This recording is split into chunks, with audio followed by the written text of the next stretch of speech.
Her voice slammed through the thin night air before I even reached the workshop door. "Open this door right now. I am your HOA president, and you will obey me." For a moment, I froze halfway down the driveway, my hands still coated with dust from the project I was working on earlier. The metal door of my workshop shook under the weight of her fists. She was pounding like a person trying to escape a burning building, each strike echoing across the property. The sound wasn't just loud. It was frantic, desperate, feral, and it hit me all at once.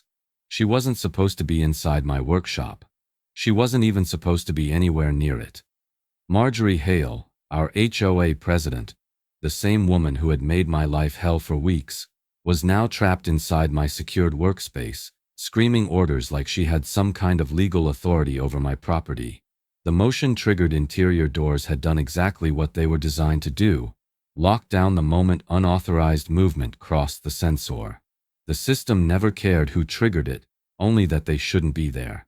"Ethan, you can't do this," she shouted, her voice cracking as she kicked the lower panel. "This is illegal. You hear me? Illegal." The lights inside flickered with each heavy impact. Dust drifted from the rafters, illuminated by the overhead bulb I had left on.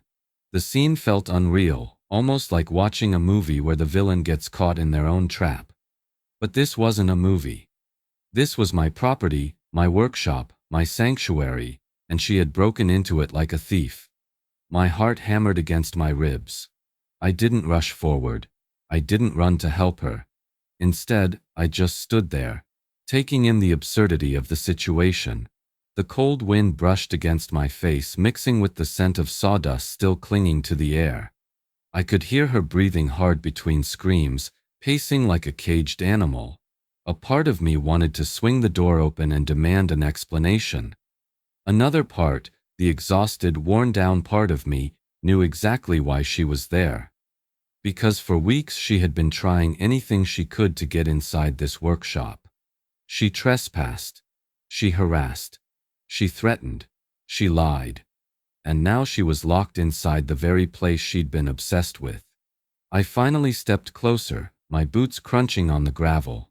"Marjorie," I called out, my voice steady in a way I didn't expect. "You broke into my workshop. I didn't trap you. The system triggered when you crossed the sensor." Her answer was another scream, sharper than before. "Let me out. I know my rights." Rights. The same word she used every time she wanted to bully someone. The same word she twisted to justify her control over everyone in the neighborhood. But tonight, for the first time, she didn't have any power. As she yelled, I felt something shift inside me. Not anger, not satisfaction, but clarity. This wasn't an accident.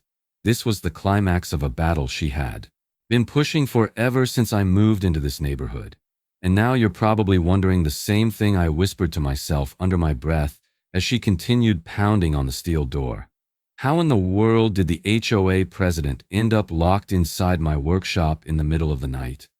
"Well," I murmured, stepping back from the door, "it all started weeks earlier. I had barely finished my first cup of coffee on my first full week in the neighborhood when her voice tore across the yard like a thrown brick. Sir, you can't build whatever you want here." I remember turning slowly, confused, the morning sun still climbing behind me, streaking my driveway in warm light. I wasn't doing anything except measuring a few boards and sketching ideas for my workshop layout. It should have been a peaceful, quiet start to the day. But instead, I was greeted by a woman marching toward me with the confidence of someone who believed she owned every inch of the neighborhood. Marjorie Hale, HOA president. A name I didn't know yet, but a problem I felt instantly. She stood near the edge of my yard, arms crossed so tightly her fingers were turning white, her mouth pinched into a permanent frown. Her eyes scanned me, then the boards, then the small shed I was converting into a proper woodworking space. Her stare wasn't curiosity, it was ownership, entitlement, as if she'd been waiting her whole life to catch someone doing something she didn't approve of. "I'm talking to you," she snapped, marching a little closer. "This is an HOA community. You can't just build. She gestured wildly, as if the simple act of holding lumber in my hands was some kind of crime. Inside I felt something stir. Not anger, just confusion. I had just moved in. I hadn't even met the neighbors yet. I had introduced myself at the clubhouse orientation meeting a few days earlier, but she hadn't attended, or at least hadn't acknowledged me if she did. I tried to keep my voice calm. I'm not building anything new. Just organizing the workshop space. The structure was already here. She didn't respond at first. Instead, she strutted, right up to the workshop's exterior wall and ran her hand across the siding as if conducting an inspection. She wasn't invited. Didn't ask. Didn't hesitate. She just acted like she had jurisdiction over my property. "This doesn't look original," she muttered to herself, leaning closer, squinting like a detective hunting for evidence. "Did you make alterations? You need approval for every modification, no matter how small." I stared at her, bewildered. "Ma'am, the only thing I've done is clean." "I haven't changed anything," she hummed skeptically, a sound heavy enough to carry accusation. Then she turned toward me, narrowed her eyes, and said, "We'll see about that." That was the moment, the exact second, when the hairs on the back of my neck stood up. It wasn't what she said. It was how she said it. Like she had already decided I was guilty of something. Like she was waiting for the chance to prove it. The neighborhood seemed peaceful enough. Trimmed hedges, quiet streets, gentle morning breeze moving through the trees, but her presence shattered it. Her voice didn't belong in a calm, welcoming community. It was sharp, cold, and domineering. A warning. A promise. A threat. I watched her walk away, already scribbling something on her clipboard, and felt a sinking sensation in my stomach. I didn't know what was coming, but I knew she wasn't done with me. Not even close. And the very next morning, when I stepped outside to grab the newspaper, I saw it. A bright red HOA violation notice slapped right across my front door. The war had officially begun. Marjorie didn't even knock. She didn't clear her throat.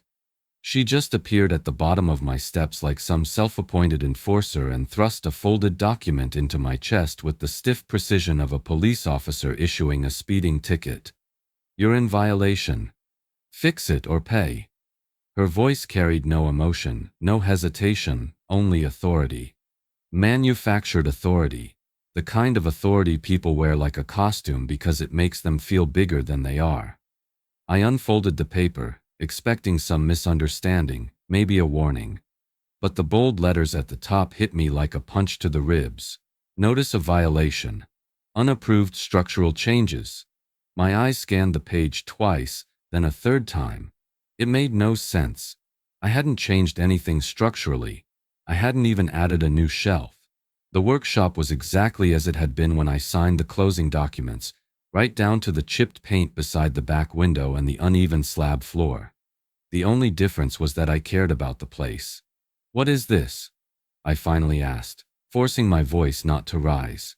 Marjorie stepped back, folding her arms.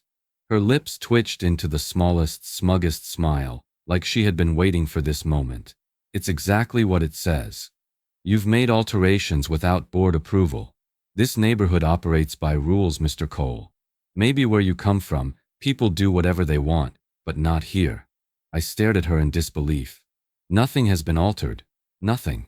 "That's not what I've observed," she said, tapping her clipboard. "If you disagree, you're welcome to appeal. But I don't recommend it. The board rarely overturns my findings." Her findings. Not the board's. Hers. That was the moment I understood something important. This wasn't about rules. It wasn't about safety. It wasn't about community standards. This was about control.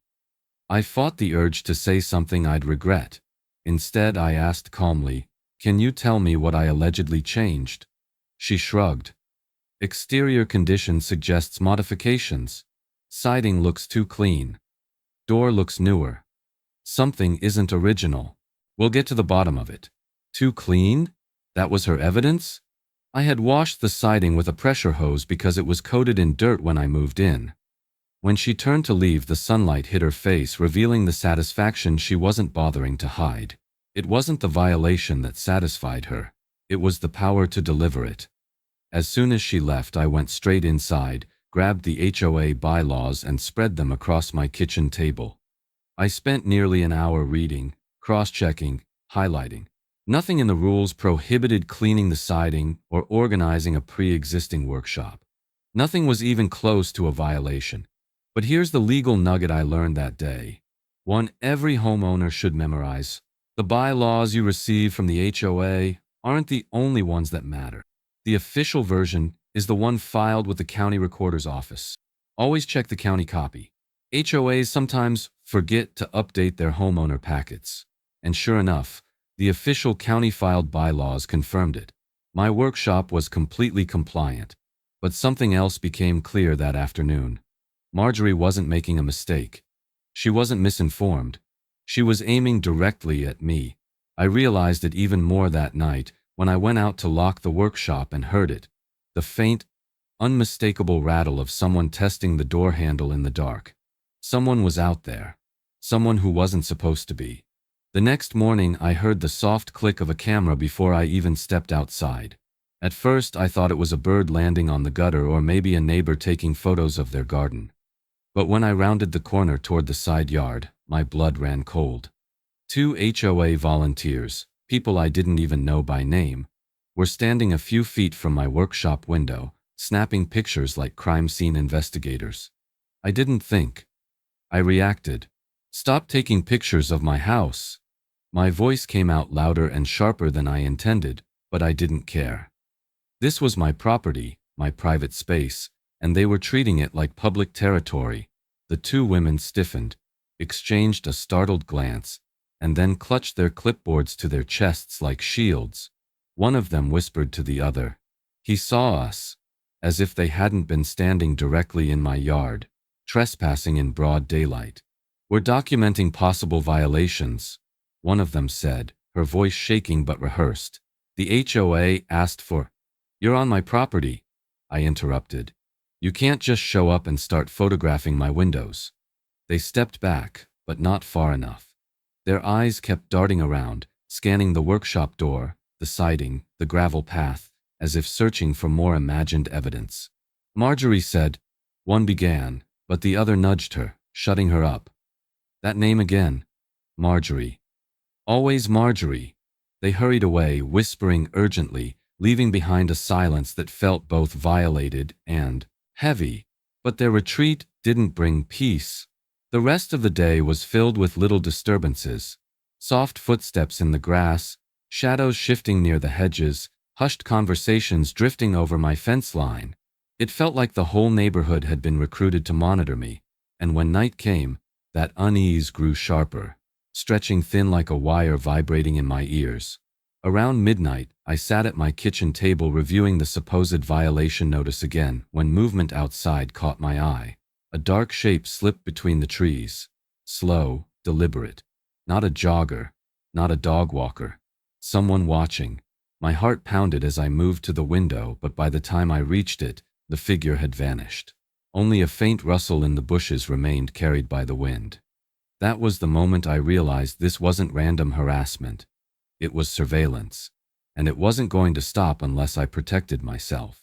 So the next morning, I went out and bought a full security camera setup. Motion-activated floodlights, wireless cameras, and a monitoring system that backed up everything to the cloud. Installing them felt like reclaiming control. Every screw tightened into place felt like I was fortifying a wall that someone had been slowly trying to break down. By sunset, the cameras were armed and quietly watching, silent witnesses to anyone who tried creeping around again. Later that evening, I confronted Marjorie directly at the mailbox. She didn't blink, didn't flinch, didn't even pretend to be surprised.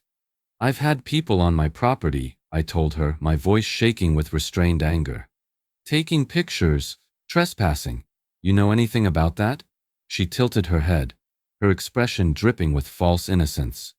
"Ethan, if you've been seeing things, maybe you're just stressed. New neighborhoods can feel overwhelming. Gaslighting, pure and polished. Before I could respond, she turned away. Don't worry, everything is under control. But the very next morning, I opened my front door and felt my stomach drop. A new letter taped to the wood. Bold red print. Another demand. This time, it stated, immediate interior inspection required. The room went silent the moment Marjorie said it. Your tools are a threat to this community. Her voice sliced through the HOA meeting like a blade, sharp enough to make every head whip around toward me. I'd barely taken a seat when she launched her attack, using the community center podium like it was a courtroom bench. Her posture was rigid, chin lifted, eyes locked directly on me with the same predatory intensity I'd seen the day she caught volunteers snooping around my yard. I wasn't expecting a warm welcome, but I wasn't expecting a public ambush either. Dangerous tools, she repeated, louder this time, as if announcing a town-wide emergency. Hazardous equipment, potential fire risks, noise pollution, unapproved machinery. You name it. He has it. Immediately, the whispering began. Neighbors leaning in close, hands covering mouths, suspicion filling the room like smoke. I sat there stunned, my heart pounding so hard I could feel it in my neck. My workshop, my peaceful little workspace, was being attacked in front of everyone. And for what? Because I used a table saw? A planer? Basic tools any normal woodworker would own? Marjorie lifted a stack of papers dramatically, though I doubted a single page contained anything remotely factual. We cannot allow any resident, she continued, to operate industrial-level equipment without HOA oversight. It is a direct safety hazard. Industrial? I muttered to myself, feeling heat rise in my chest. My equipment was standard, homeowner level, nothing even close to industrial. I raised my hand to speak, but she cut me off before I got a word out. Mr. Cole, she snapped, pointing at me, you'll have your turn. The room went even quieter. All eyes were on me, not with empathy, not with concern, but with curiosity. The kind of curiosity that grows when someone paints a target on your back. I waited until she finished her performance before standing. My voice came out calmer than I expected. My workshop is part of my livelihood, I said. I'm a woodworker. I build furniture, cabinets, custom pieces. My tools aren't dangerous, they're tools. And the structure was there before I moved in. A few neighbors nodded, but most just stared blankly, caught between wanting to believe me and being afraid to contradict the HOA president. Marjorie crossed her arms. Livelihood or not, your setup violates safety standards. There are no such HOA safety standards, I replied. Not in the bylaws. Not in the county copy either. That got more whispers. Her jaw tightened. We will be conducting an inspection to verify your claims. There's nothing to inspect. And you don't have the right to enter my property without my consent. She smiled. A cold, triumphant smile that told me she had planned this long before the meeting. This board will vote on whether a safety inspection is necessary. And just like that, the vote began. No discussion, no evidence, nothing but her influence pressing down on the room like a hand on a scale. One by one, hands went up. Even people who barely knew me voted in favor, unwilling to challenge her authority. The motion passed. My chest tightened. My sanctuary, my safe space, was now officially under attack. The meeting adjourned, but Marjorie didn't leave with the others. She stayed where she was, her eyes locked on mine. Slowly, she raised her finger and pointed directly at me. I will see what you're hiding. Her voice wasn't loud. It didn't need to be. The warning in it said everything. I had barely finished sweeping the workshop floor when I heard the unmistakable sound of purposeful footsteps marching up my driveway. Multiple pairs, moving in tight formation, like a small squad preparing for confrontation. When I stepped out onto the porch, the sight waiting for me tightened something deep in my chest. Marjorie stood at the front, clipboard hugged against her chest like a badge of authority, flanked by 3 HOA board members. All of them stiff, all of them silent, all of them looking at my house as if it were a condemned building they were sent to seize. Before I could say anything, she announced, "We're coming in.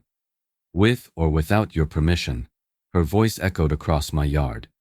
It wasn't a request. It wasn't even a proposal. It was a command. I stepped forward, blocking the doorway before they could take another step. No, you're not.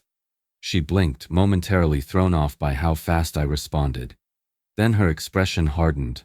We voted on a safety inspection. We have the right to check for violations. You voted, I said, keeping my voice steady. But that vote doesn't override my rights as a homeowner. You cannot enter the interior of my property without explicit consent or probable cause. One of the board members shifted uncomfortably, but Marjorie stayed rooted, her jaw tight. We have cause. You're refusing to cooperate with community safety protocols. I almost laughed. Protocols you invented. There's nothing in the bylaws that gives you interior access. And if you want to push this, go ahead and call the sheriff. I'd love to hear what they say. Her eyes narrowed to thin slits. Don't test me. I'm not testing you. I'm telling you the law. And here's the legal nugget every homeowner should know. One I had memorized after nights of researching my rights. An HOA cannot demand interior access without clear, documented evidence of a violation that directly threatens community safety. Suspicion, rumors, or personal dislike do not qualify. Not only that, they needed written notice, and they didn't even attempt to provide one. Marjorie's lips twitched in frustration. She wasn't used to being challenged. She wasn't used to someone telling her no. And she definitely wasn't used to someone knowing the rules better than she did. She turned to her board members as if expecting their support, but they avoided her gaze. One muttered, "Maybe we should schedule something official," clearly regretting being dragged into this. Their hesitation embarrassed her. I could see it. Her face flushed a deep pink, and her fingers tightened around the clipboard. She had come here expecting obedience. Instead, she got resistance. She wanted a spectacle that made her look powerful. Instead, she looked powerless. "You're making a mistake," she hissed. "No," I replied. "I'm stopping you from making one." For a moment, her facade cracked. Her eyes flashed with something darker, more personal. This wasn't an HOA matter anymore. This was a vendetta. She turned sharply. "We're not done. I will get inside that workshop." Then she stormed down my driveway, her entourage trailing behind her like scolded schoolchildren. I shut my door, trying to calm the nerves buzzing through my chest. But no amount of deep breathing could shake the feeling that she wasn't finished. Not even close. That night proved it. Just after midnight, as I sat in my living room reviewing camera footage from the previous days, my phone vibrated with a sudden alert. Motion detected. Backyard. Workshop area. I tapped the screen, and my stomach dropped. Someone was creeping near my workshop. "She's trying to break in." The words escaped my mouth in a whisper as I stared at the live camera feed, glowing in the darkness of my living room. The grainy footage showed a figure hunched near my workshop door, shifting shadows and a faint outline illuminated by the motion-activated exterior light. At first, I couldn't identify who it was. But then the intruder leaned forward, the porch light catching just enough of their shoulder to reveal a familiar dark blue jacket. HOA. The embroidered letters were unmistakable. My pulse hammered as the figure tugged on the door handle. Not once, not twice, but 3 sharp pulls, each one harder than the last. Metal creaked under the strain. The person paused, glanced around the yard, then crouched down to fiddle with the bottom edge of the door as though searching for a weak point. Fear hit first. Cold, immediate, paralyzing. Then something else followed right behind it. A hard, focused determination. This wasn't a misunderstanding. This wasn't an overstep. This was a break-in attempt. I leaned closer to the screen, watching every small movement. The figure stepped back and scanned the yard, their face partially visible beneath the dim light. It wasn't a perfect angle, but it was enough. Enough to recognize the stiff posture, the sharp chin, the controlled, assertive movements. It was Marjorie. The HOA president herself was standing at my workshop door in the middle of the night, trying to get inside. A part of me considered going outside, confronting her, putting an end to this madness face to face. But another part, the smarter part, held me. Still, if she wanted to dig her own grave, she didn't need my help. She needed space, rope, enough time to prove exactly what she was doing. After several long minutes, she finally gave up and disappeared into the darkness, looking over her shoulder the entire time. I stayed awake until sunrise, replaying the footage over and over, each time feeling the same wave of disbelief. She wasn't just obsessed. She wasn't just power-hungry. She was unstable. Breaking and entering wasn't an HOA matter. That was a crime. By morning, I knew what I had to do. I spent the entire day installing a heavy-duty motion-triggered locking system inside the workshop, the kind that could seal the place automatically the moment it sensed movement. Not a trap, not a weapon, just protection, preventive security, something every homeowner in a hostile situation should be allowed to install. I reinforced the hinges, secured the windows, added interior cameras, and tested the locking system again and again until I knew every mechanism was flawless. Once armed, the doors would lock themselves and send me an alert instantly. It was the most control I had felt in weeks. But security upgrades weren't the only thing I had to prepare for. I could feel the next wave coming. Every time Marjorie failed to control me physically, she retaliated on paper. The harassment always returned. Louder, harsher, more aggressive. And sure enough, the next morning I found something waiting for me before I even opened my eyes. A soft rustling sound outside my front door pulled me from sleep. I got up, half expecting to find one single envelope taped there like usual. But when I opened the door, the sight nearly made my stomach flip. 11 separate HOA citations were taped across my doorframe. 11, layered, overlapping, covering the wood like warning signs on a condemned building. The war had officially escalated. The moment I walked into the HOA meeting, I knew something was wrong. People who normally nodded politely at me looked away. Conversation stopped mid-sentence. A thick tension hung in the air, suffocating and unmistakable. I took a seat near the back, trying to ignore the stares. But before I could even settle in, Marjorie slammed her clipboard onto the podium so hard the sound echoed around the room. "There he is," she spat, pointing a shaking finger at me. "The menace, the one who thinks he's above every rule we have." The room murmured, shifting uncomfortably. I felt every eye lock onto me. Then she screamed it. "You are a menace to this neighborhood." Her voice cracked the air like lightning, sharp enough to shock even the board members. A few people gasped. One man whispered, "Is she serious?" But she wasn't just serious. She was unhinged. She held up the stack of 11 citations she'd plastered on my door. "This resident has violated more rules in the last month than some residents do in 10 years. She waved the papers dramatically. "Noise violations, structural violations, unauthorized building activity, safety hazards, disturbing the peace." I felt my jaw clench. "None of that is true," I said, standing. She cut me off immediately. "Sit down. You'll speak when I allow you to speak." But I didn't sit. "I have video proof," I said, louder this time. "Proof that your accusations are fabricated." The room shifted again. People leaned forward, not to judge, but to listen. Marjorie visibly panicked. "He's manipulating footage, creating excuses, fabricating stories to hide what he's doing in that workshop." A man from across the room raised his hand. "What is he supposedly doing in there, Marjorie? You keep saying it's dangerous, but you've never shown any actual evidence."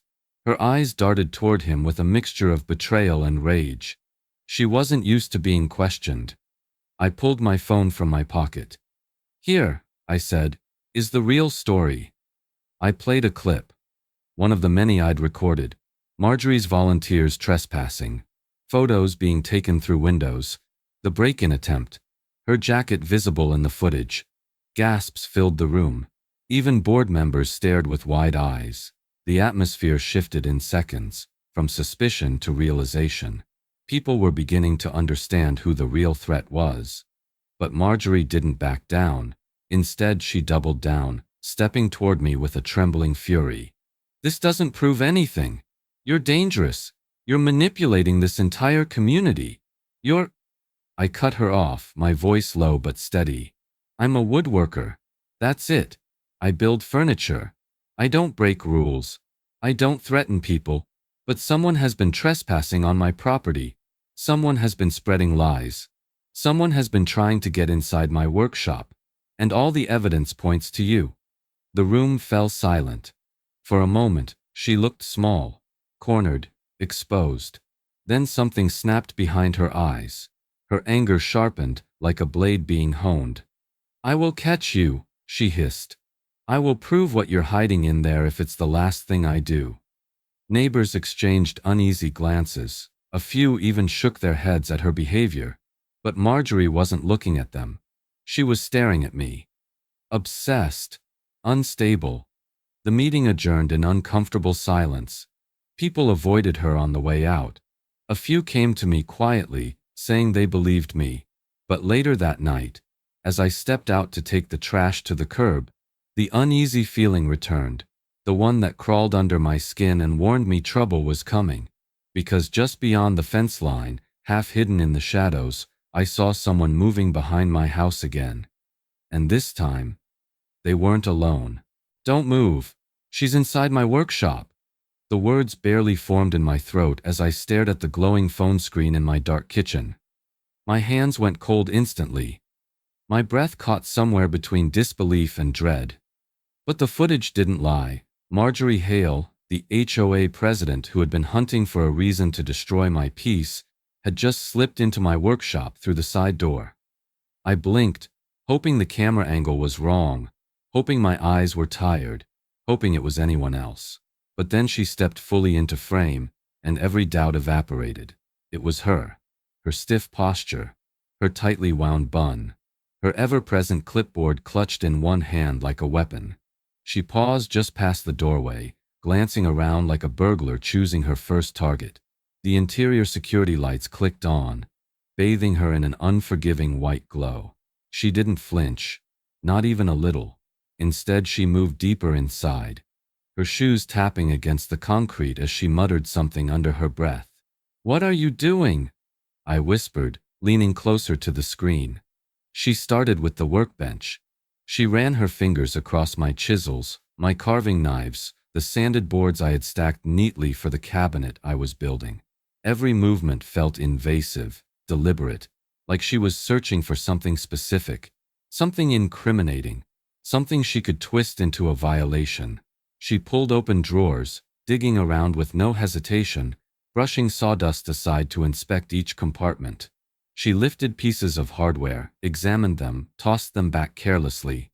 She even inspected my clamps, picking them up and testing them as if they were suspicious devices. It wasn't just a break-in. It was a personal audit, an interrogation brought to life. Her lips moved constantly, words spilling out in a low, agitated rhythm. I couldn't hear them through the camera, but her expression told me everything I needed to know. Her obsession had crossed a line. She wasn't there to observe. She wasn't there to verify anything. She was there to accuse. And she wanted evidence, even if she had to invent it. I swallowed hard and opened the security app's system menu. The motion-triggered lock had armed itself the moment she stepped fully inside, just as it was designed to do. For a moment, I hovered over the override option, unsure whether to let the door remain locked or open it and confront her directly. But then she walked deeper, farther into the workshop, toward the shelves along the back wall. And that sealed her fate. As she crossed the threshold into the main workspace, the system registered her movement and engaged the full lockdown sequence. I heard the mechanism initiate through my phone speaker. A low hum, a heavy clank, and then the unmistakable grinding slide of steel engaging. The main door began to move. Slow at first, then faster, then with a final, unforgiving slam. The heavy metal door pulled itself shut, automatically, sealing the room as the security lights pulsed briefly. Marjorie spun around instantly. I saw the shock ripple through her body even before her scream reached the camera microphone. She lunged at the door, grabbing the handle. jerking it violently like she could force it open with pure willpower. Then came the sound that froze her and me. A distinct, sharp click. The lock, echoing through the entire workshop like an iron verdict. She stopped moving. For the first time since the nightmare began, I watched the HOA president realize something she never expected. She was trapped. Inside my workshop. And this time, she wasn't the one in control. "Let me out. I know my rights. Open this door." Her voice blasted through the intercom speaker like a siren, raw and panicked, each shout hitting with the force of someone who had spent her entire life demanding obedience and had never been denied a single thing. Now, locked inside the one place she was never supposed to be, she was unraveling. I stood in the driveway, gripping my phone, the cold night air biting at my skin as her screams echoed from the steel walls of the workshop. Every few seconds, the door rattled violently. Kicks, punches, desperate attempts to force it open. My security system didn't budge. I pressed the intercom button, steadying my voice. "Marjorie, you broke into my workshop. The door locked because you triggered the motion system. I didn't trap you. The security system did its job." "Don't lie to me," she shrieked. "You planned this. You set some kind of trap so you could claim I trespassed." I exhaled slowly, forcing calm into my tone. "I don't need to claim anything. You're on camera, inside my property, going through my belongings. That's trespassing. And breaking and entering." Her breathing became harsh, almost frantic. "This is illegal. I'll sue you. I'll sue this entire neighborhood. You can't detain an HOA president." "You're not being detained," I replied. "You locked yourself in. And you're not an officer of the law. You don't get special immunity because you hold a clipboard." Her response was a guttural growl of frustration. The metal door shook again as she threw her full weight against it. Inside my chest, the anger I'd been carrying for weeks finally shifted into something sharper. Clarity. I knew exactly what needed to happen next. This wasn't an HOA issue anymore. It wasn't a dispute over siding or tools or noise. This was criminal behavior. And here's a legal nugget every homeowner should know. Trespassing occurs the moment someone enters your enclosed or indoor property without your consent. The law doesn't care about titles, roles, or HOA authority. A property owner has full legal right to protect their private spaces. Marjorie had crossed that line in every possible way. I lifted my phone, opened the camera app, and began recording everything. The door, her screams, the timestamps from the security system. Documentation wasn't optional anymore. It was essential. "Ethan," she shouted again, voice cracking.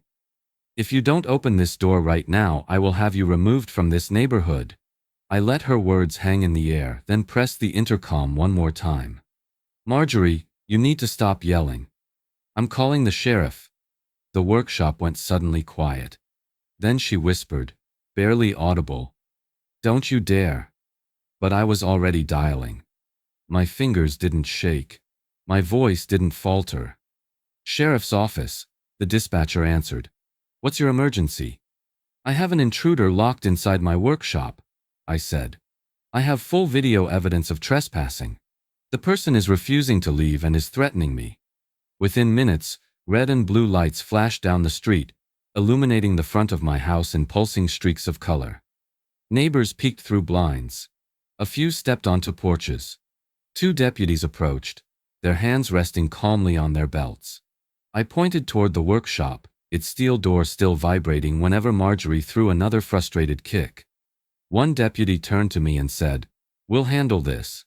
The other nodded toward the locked building, listening to the muffled shouts inside. Then he looked back at me with a seriousness that made my stomach drop.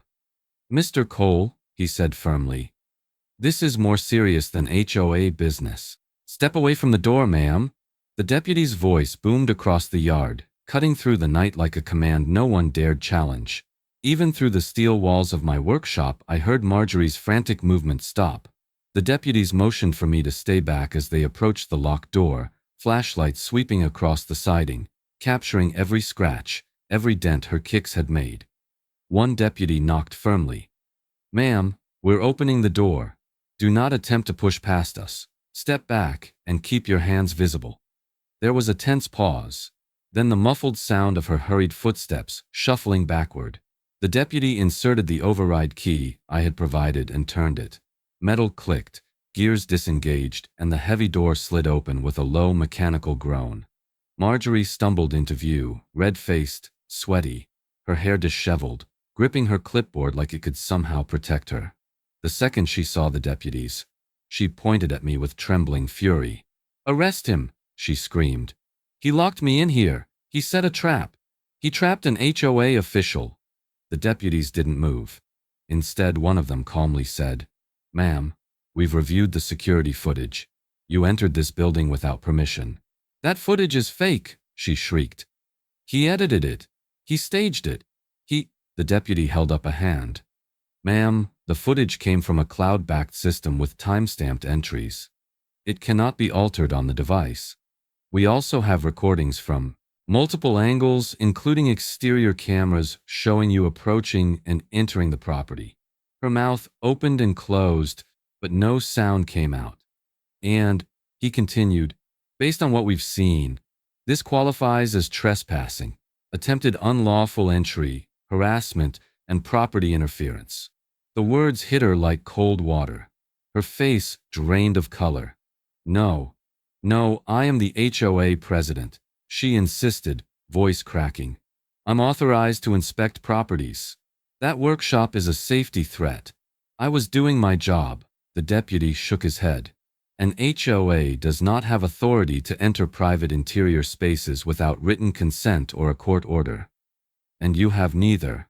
For the first time since I'd moved in, I watched her confidence shatter. All the arrogance, all the control, all the power she wielded like a weapon. It crumbled right there in the glow of the deputies' flashlights. They questioned her for several minutes while I stood to the side, answering calmly when addressed, presenting timestamps, emails, and citations she had fabricated. Every piece of evidence pointed to a single reality. Marjorie Hale's reign was collapsing. When the deputies finally escorted her toward their vehicle to finish processing the report, neighbors trickled out onto their porches, whispering in disbelief. Some took photos, others simply stared, wide-eyed, at the woman who had tormented them for years. By the next morning, word had spread like wildfire. The HOA called an emergency meeting. For once, it wasn't Marjorie leading it. People she had bullied for months stood up one by one, recounting their own experiences: intimidation, false violations, privacy invasions. It was like a dam breaking. The board members who once feared her now turned on her, distancing themselves, ashamed they had ever followed her lead. By the end of the meeting, she was stripped of her title, removed, her authority dismantled in a single afternoon. I should have felt victorious. In a way, I did. But the whole ordeal had lasted so long, cut so deep, that the relief came with exhaustion more than triumph. That evening, as I was cleaning the workshop and resetting the security system, my phone buzzed. Unknown number. I answered cautiously. "Hello?" A voice on the other end said, "Mr. Cole, this is Attorney Samuel Price. I've been reviewing the reports filed after last night. Based on the evidence, the HOA may owe you something." And just like that, the story wasn't over yet. "Your HOA is going to change forever, Mr. Cole." That was the first thing the lawyer said before I could even sit down. His tone wasn't dramatic. It was certain, measured, like a man who had seen enough HOA cases to know when a board was in deep legal trouble. Samuel Price leaned forward, lacing his fingers together, and I felt something tighten in my chest. After everything, I wasn't sure what change was supposed to look like anymore. He slid a folder across the table toward me. "Based on the police report, the footage, and the pattern of harassment, the board is liable for multiple violations. They allowed Marjorie to overstep her authority, ignored complaints, and participated in acts that endangered your privacy and property." I opened the folder, scanning the highlighted sections of state statutes and HOA regulations. Even though I'd lived it, reading it on paper made it feel surreal. This wasn't just one rogue president with a clipboard. This was structural failure, an HOA that had forgotten its limits. The county is requiring a full restructuring, he continued. Mandatory board re-elections, mandatory compliance training, and a full audit of every violation issued in the last 12 months. I sat back slowly. For the first time in weeks, something inside me loosened. The pressure that had been squeezing the back of my skull finally eased. So, it's over? He gave a small, reassuring nod. For you? Yes. And there's more. The board is preparing a settlement offer for the damages you suffered. Emotional distress, security upgrades, harassment. You'll be compensated. The word compensated didn't erase what I'd gone through, but it felt like acknowledgement. It felt like someone finally saying, "You were right. They were wrong." When I walked out of his office, the sun felt different on my skin. Warmer, calmer. Even the quiet hum of traffic felt like a relief. As I drove back into my neighborhood, the atmosphere was noticeably lighter. Neighbors waved again. Porches that had felt hostile now felt normal. Even the street itself, once thick with tension, seemed to exhale. A week later, the HOA held the re-election meeting. This time, Marjorie wasn't in the front row. She wasn't anywhere. Instead, the board chairs were occupied by new faces. People who looked nervous, humbled, aware of what had just happened. When the final vote was counted, the neighborhood applauded, not out of celebration, but out of relief. For the first time since moving in, my home actually felt like home. My workshop became my refuge again. When I stepped inside, the scent of cedar and sawdust wrapped around me like a familiar blanket. My tools weren't symbols of conflict anymore. They were just tools again. The silence inside the room wasn't frantic or tense. It was peaceful, honest, mine. As I reorganized a set of chisels, I found myself thinking about everything that had happened, the accusations, the attempted break-ins, the lies, the pressure. All the small violations that had built up until they nearly crushed me, and that's when the final legal truth settled in my mind. Always document everything. Photos, videos, emails, timestamps, every single interaction. When dealing with an HOA, documentation isn't paranoia. It's protection. I took a long breath, letting the quiet settle. For the first time in months, there was no rustling in the bushes, no camera, clicks, no hostile letters taped to my door. Peace. Real peace. But life has a strange way of reminding you that peace doesn't always last. Because a few days later, as I stood locking up the workshop for the night, I noticed a different neighbor watching me from across the street, one who had never spoken to me before. Their expression was unreadable, their posture strange, and at that moment, I realized something unsettling. Just when things calmed down, another neighbor did something I never expected.